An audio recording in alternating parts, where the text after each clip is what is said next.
ماں کے ساتھ حسن سلوک۔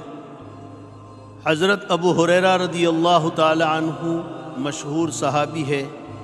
آپ اپنی ماں کے بڑے خدمت گزار تھے، ان کا خوب خیال رکھتے تھے۔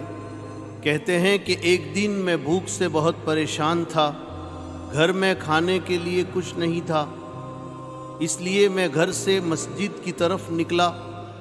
وہاں کچھ صحابہ کرام رضی اللہ تعالی عنہم سے ملاقات ہو گئی۔ انہوں نے مجھ سے پوچھا، ابو ہریرہ کس کام سے نکلے ہو؟ میں نے کہا بھوک سے پریشان ہو گیا ہوں، اس لیے گھر سے نکل کر ادھر آیا ہوں۔ ان لوگوں نے کہا اللہ کی قسم ہم بھی بھوک ہی کی وجہ سے نکلے ہیں۔ پھر ہم سب لوگ سیدھے رسول اللہ صلی اللہ علیہ وسلم کے پاس گئے۔ رسول اللہ صلی اللہ علیہ وسلم نے پوچھا آپ لوگ اس وقت کیوں آئے ہیں؟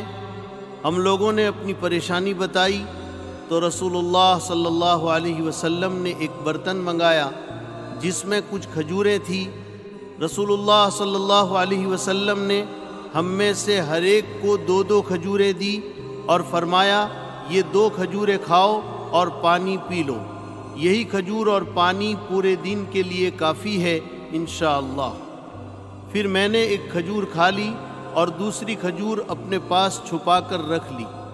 رسول اللہ صلی اللہ علیہ وسلم نے پوچھا ابو ہریرہ تم نے یہ کھجور کیوں چھپا کر رکھ دی؟ میں نے کہا اپنی ماں کے لیے۔ رسول اللہ صلی اللہ علیہ وسلم نے فرمایا یہ تم کھا لو، تمہاری ماں کے لیے ہم 2 کھجوریں الگ سے دیں گے۔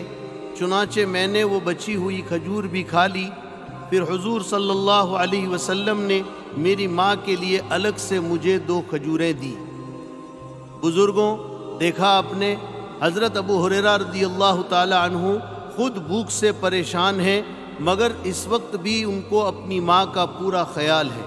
حالانکہ جب کوئی انسان بھوک سے نڈھال ہوتا ہے تو عام طور پر ایسی حالت میں اس کو کوئی چیز یاد نہیں ہوتی، لیکن ابو ہریرہ رضی اللہ تعالی عنہ ہے کہ بھوک کی حالت میں بھی ان کو اپنی ماں کا فکر ہے۔ اس لیے ہمیں بھی چاہیے کہ ہم اپنے ماں باپ کا پورا خیال رکھیں، ان کی خوب خدمت کریں، انہیں کبھی ناراض نہ ہونے دیں، ان کی ہر ضرورت پوری کرنے کی کوشش کریں۔